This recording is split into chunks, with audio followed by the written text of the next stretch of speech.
नमस्कार साथियों, स्वागत है आपके अपने यूट्यूब चैनल में। साथियों, व्यंजना शब्द शक्ति पढ़ेंगे आज हम। लेकिन आपको साथियों ये बता देते हैं कि दो वेद हमने इसके पहले पढ़ लिए थे। मतलब शब्द शक्ति के दो वेद जो थे, पहला वेद था अविदा शब्द शक्ति और दूसरा था लक्षणा शब्द शक्ति। उसका लिंक आपको डिस्क्रिप्शन में मिल जाएगा। तो साथियों, हम तीसरा वेद आज पढ़ने वाले हैं, व्यंजना शब्द शक्ति। क्योंकि टॉपिक थोड़ा सा बड़ा है, इसलिए हम इसको दो भागों में विभाजित करें हैं वीडियो के। और साथियों, आपको बता दें कि व्यंजना शब्द शक्ति से पहले थोड़ा सा हम याद कर लेते हैं कि पीछे हमने क्या पढ़ा था।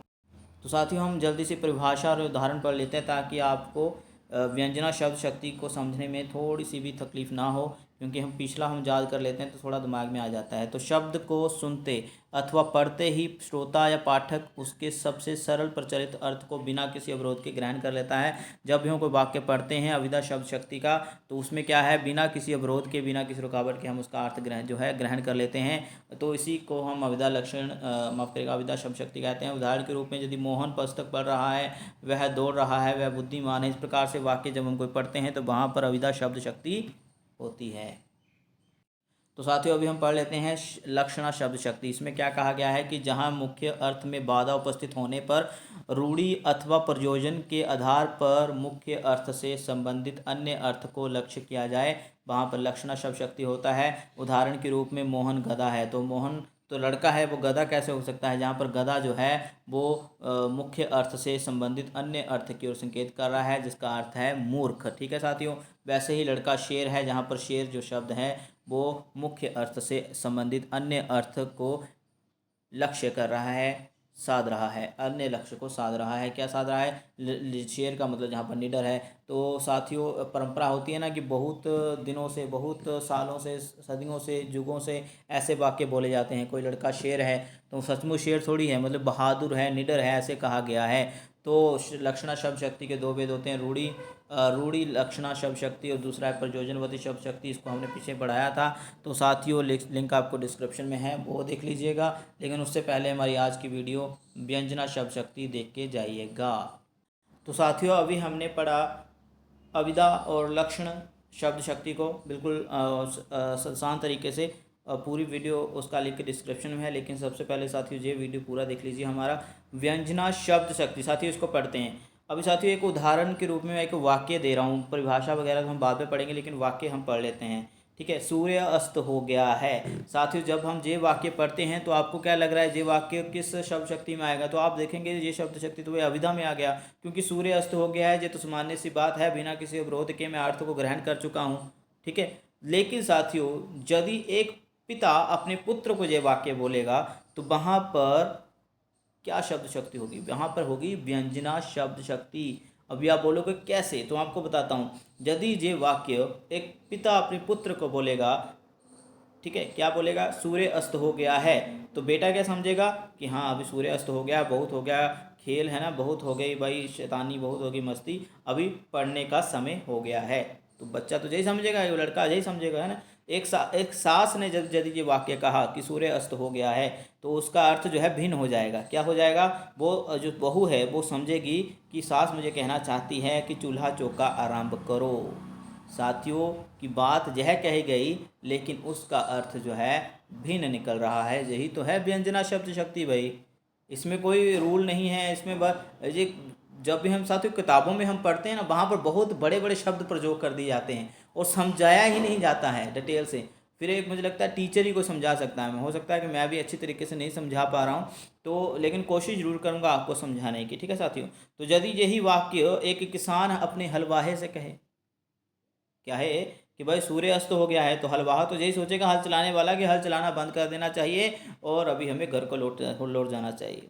एक पशुपालक, पशुओं को पालने वाला यदि चारवाहे को कहे, ठीक है, कि भाई सूर्य अस्त हो गया है, तो वो क्या समझेगा कि पशुओं को घर ले जाने का समय हो गया है।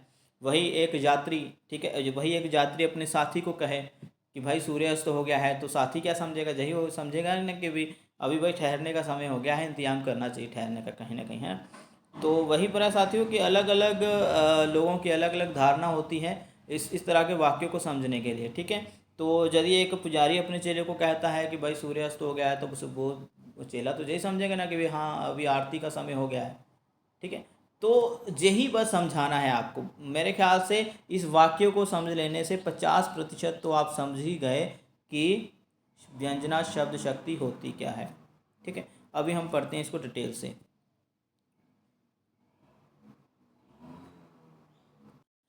तो साथियों अभी हम पढ़ेंगे व्यंजना शब्द शक्ति। ठीक है, व्यंजना शब्द शक्ति में क्या है इसको हम डिटेल से पढ़ लेते हैं साथियों।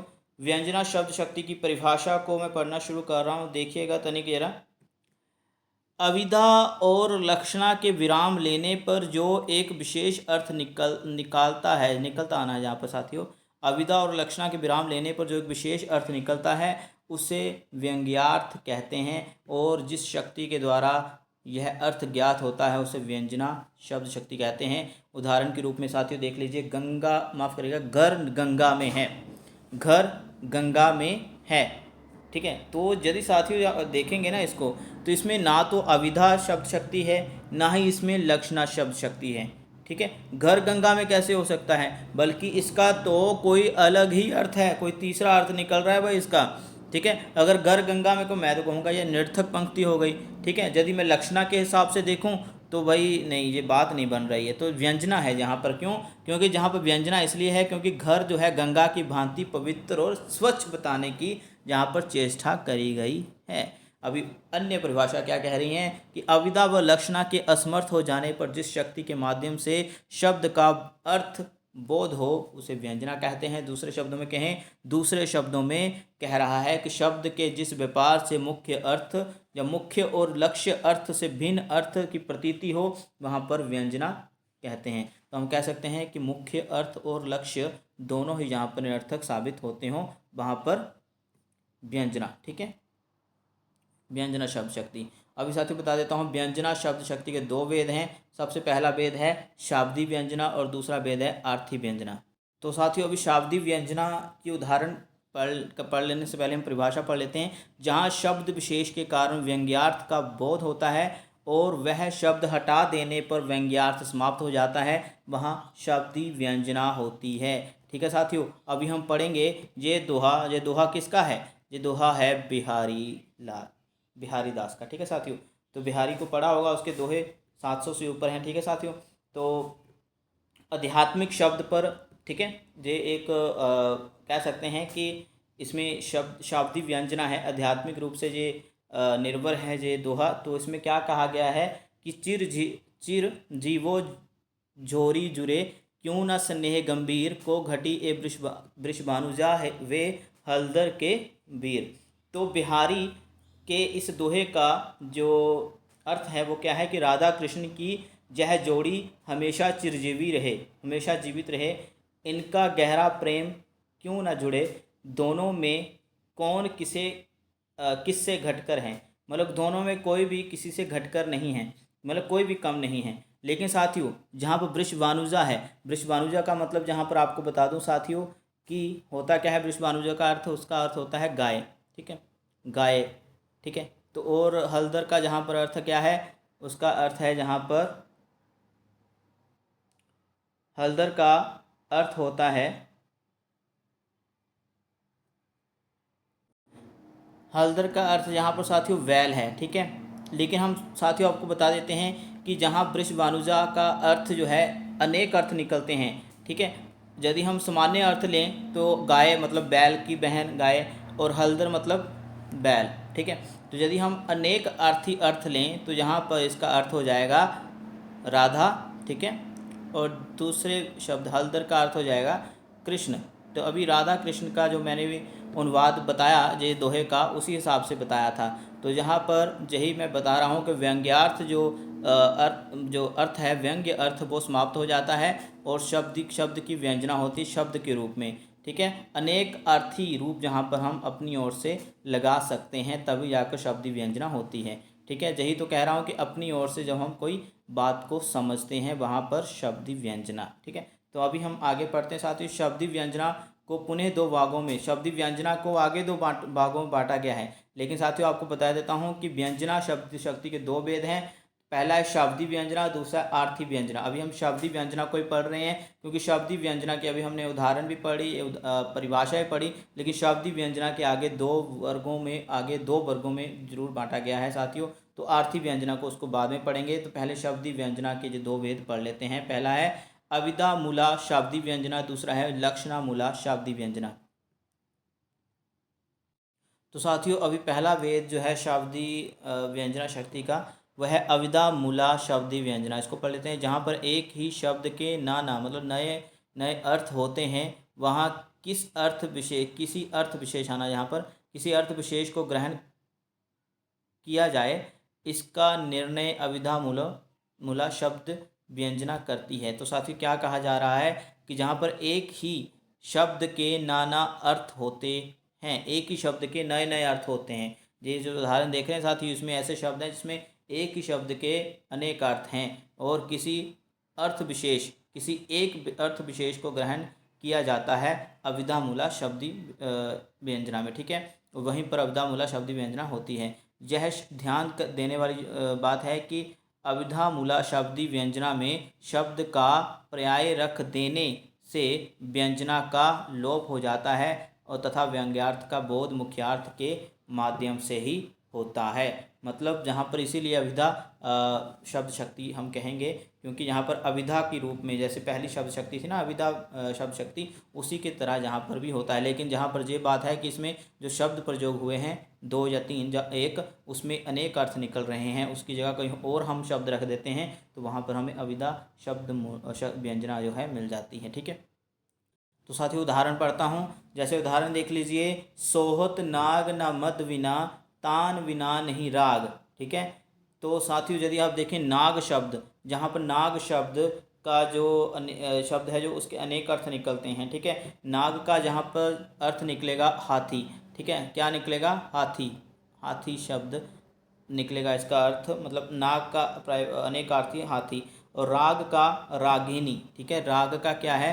रागिनी। ये भी आप लिख लीजिएगा। लेकिन साथियों यदि हम नाग की जगह मतलब हाथी की जगह, हाथी है ना इसका अनेकार्थी, यदि हम नाग का पर्यायवाची क्या लिखा है, जहाँ पर पर्याय रखना है, अनेकार्थी नहीं रखना है। ठीक है, नाग का पर्याय यदि भुजंग रख दिया जाए, भुजंग, ठीक है, तो जहाँ पर हम कह सकते हैं कि अविधा मूला शब्दी व्यंजना देखने को मिल जाती है, क्योंकि हमने पर्यायवाची शब्द रखना है, ना कि अनेकार्थी। ठीक है साथियों, तो पर्यायवाची क्या है? जहाँ पर भुजंग। ठीक है, भुजंग का अर्थ भी सांप ही होता है, तो जे रख देने से हमें अविधा मूला शब्दी व्यंजना मिल जाएगा। ठीक है साथियों, थोड़ा सा कठिन है लेकिन ये ऐसे ही समझ में आएगा साथियों। अगला जो शब्द भेद है वो है लक्षणा मूला शब्दी व्यंजना। ठीक है साथियों, इसको देख लेते हैं। इसकी परिभाषा क्या है? जहाँ किसी शब्द के लक्षण अर्थ से उसके व्यंग्यार्थ पर पहुँचा जाए और शब्द का पर्याय रख देने से व्यंजना का लोप हो जाए, वहाँ पर लक्षण मूला शब्दी व्यंजना होती है। तो साथियों इसके उदाहरण देखने से पहले आप परिभाषा जरूर पढ़ लीजिएगा। परिभाषा मैंने करवा दी है, तो अभी साथियों देख लीजिए। तो अभी परिभाषा देख लेते हैं। आप तो निरे वैशाख नंदन हैं। आप तो निरे मतलब पूरे वैशाख नंदन है। वैशाख नंदन साथियों, जहाँ पर मैंने क्या बोला अभी? पर्याय रख देने से। अभी आप देखें, थोड़ा परिभाषा पढ़िए क्या बोला वहाँ पर, कि जहाँ किसी शब्द के लाक्षणिक अर्थ से उसके व्यंग्यार्थ पर पहुँचा जाए, शब्द का पर्यायवाची शब्द रख देने से उसकी व्यंजना का लोप हो जाए, वहाँ पर लक्षण मूला शब्दी व्यंजना होती है। ठीक है, जहाँ पर अगर हम देखें, आप तो नीरे विशाख नंदन है, इसकी जगह विशाख नंदन की जगह यदि अगर हम इसका अर्थ ही देख लें, अर्थ क्या है इसका? ठीक है, अभी अर्थ क्या है? मूर्खता। विशाख नंदन का, आप तो नीरे विशाख नंदन है, यदि इस शब्द का हम यहाँ पर विशाख नंदन की बजाय क्या हम अंदाज़ा लगाना है, खुद नहीं रखना है वहाँ पर साथियों, अनुमान लगाना है, सिर्फ कल्पना करनी है कि इसकी जगह मैं गधा रख रहा हूँ। ठीक है, तो जहाँ पर हूबहू हम कहेंगे कि जहाँ पर लक्षणा मूला शब्द शक्ति जो है आपको मिल जाएगी। बिल्कुल सामान्य सी बात है। ठीक है, सामान्य से आपको बात समझा रहा हूँ, तो इसीलिए हम कह सकते हैं कि लक्षण जहाँ पर बताया गया, लक्षणा मूला, आपने लक्षण शब्द शक्ति करी ना साथियों, उसके जैसे ही व्यंजना शक्ति होती है ये। ठीक है, जहाँ पर हमने दिमाग में सोच लिया कि जहाँ पर गधा शब्द मैंने प्रयोग करना है। ठीक है, गधा, आप तो निरे गधा हैं, तो जहाँ पर मैं समझ गया कि भाई मूर्ख के कह रहे हैं। ठीक है, आपको मूर्ख कह रहे हैं, तो ये जहाँ पर हमने इमेजिन किया और हमें मिल गया जहाँ पर लक्षणामूला शब्द शक्ति। ठीक है, तो आगे क्या लिखा जा रहा है कि अब यदि जहाँ विशाख नंदन शब्द बदल दिया जाए तो व्यंजना का लोप हो जाए, परंतु गदा रख देने से लक्षणमूला शब्द व्यंजना तो चरियार्थ नहीं रहेगी। तो मतलब ये मिल जाएगा हमें। साथियों अभी हम आगे पढ़ेंगे व्यंजना शब्द शक्ति का ही दूसरा भेद। अभी क्या था दूसरा भेद साथियों? अर्थी व्यंजना। ठीक है, आपको बता दिया हमने पहला क्या था, शाब्दी व्यंजना। व्यंजन शक्ति के दो भेद थे ना साथियों। पहला क्या था? शाब्दी व्यंजना, है ना, शाब्दी व्यंजना शक्ति। फिर दूसरा भेद था आर्थी व्यंजना शक्ति। लेकिन शाब्दी व्यंजना शक्ति के दो भेद हैं, वो क्या है? एक है अविदा मूला, दूसरा है लक्षणामूला शब्द व्यंजना शब्द शक्ति। अभी जो मुख्य भेद है वो है व्यंजना शक्ति का, वो है दूसरा आर्थी व्यंजना। ठीक है, उसमें क्या है कि जब व्यंजना किसी शब्द विशेष पर आधारित ना होकर अर्थ पर आधारित होती है। क्या कहा जा रहा है कि व्यंजना जब किसी शब्द विशेष पर आधारित ना होकर अर्थ पर आधारित होती है, वहाँ पर आर्थी व्यंजना होती है। तो उदाहरण के रूप में देख लीजिए, आंचल में है दूध, आँखों में है पानी। आंचल में, आंचल क्या होता है? चुनरी। ठीक है, आँखों में है पानी। तो औरतों के लिए ये बात कही गई है। तो जहाँ पर क्या हो गया, जहाँ पर शब्द विशेष आधारित ना होकर अर्थ पर आधारित है व्यंजना। ठीक है, अर्थ जहाँ पर हम समझ सकते हैं कि औरतों के लिए पंक्ति कही गई थी, माफ़ करेगा, मैथिली शरण गुप्त के द्वारा। ठीक है, कि ओबल औरतें जो हैं अबला नहीं सबला हैं, या सबला नहीं अबला है, जो भी हैं। तो जहाँ पर आपको बता दिया अर्थ व्यंजना होता है, जहाँ पर व्यंजना किसी शब्द विशेष पर आधारित न होकर अर्थ पर होती है। ठीक है, तो व्यंजना के आगे तीन भेद भी बताए गए हैं, ये भी लिख लीजिएगा, वस्तु व्यंजना, अर्थ व्यंजना और रस व्यंजना। ठीक है, ये ज़्यादा पूछे नहीं जाते हैं। तो साथ ही ये वाले रहे आपके भेद। तो व्यंजना शब्द शक्ति हमने भी ये पढ़ लिया आज हमने। ठीक है, डिटेल से थोड़ा सा समझाया, थोड़ी टफ भी लगी होगी आपको। व्यंजना शब्द शक्ति के बारे में एक वाक्य मैंने आपको समझाया था कि जब अविदा और लक्षणा दोनों का ही अर्थ जो है लोप हो जाता है और कोई तीसरा अर्थ निकलता है, जहाँ पर जब मैं कोई वाक्य बोल रहा हूँ तो प्रत्येक व्यक्ति के लिए उसका अर्थ अलग अलग होगा। स्टूडेंट के लिए अलग होगा, मेरे मम्मी पापा के लिए अलग होगा। ठीक है, ऐसे शब्द साथियों। व्यंजना शब्द शक्ति के दो भेद हैं, शाब्दी व्यंजना, अर्थी व्यंजना और शाब्दी व्यंजना के दो भेद हैं, अविदा मूला शाब्दी व्यंजना, लक्षणामूला शाब्दी व्यंजना और अभी हमने पढ़ा अर्थी व्यंजना। तो साथियों इतना हमने पढ़ लिया आज। वीडियो कैसी लगी ज़रूर बताना, थोड़ा टफ है लेकिन आप वीडियो दोबारा से देख सकते हैं साथियों। तो मिलते हैं अगली वीडियो में, तब तक अपना ध्यान रखिए। धन्यवाद। ये टॉपिक हमने समाप्त कर दिया है और भी बहुत सारे टॉपिक हम समाप्त करने वाले हैं, मिलकर समाप्त करेंगे साथियों। आपका प्यार मिलना चाहिए, सब्सक्राइब जरूर करें इस चैनल को। मिलते हैं अगली वीडियो में, तब तक अपना ध्यान रखिए। धन्यवाद।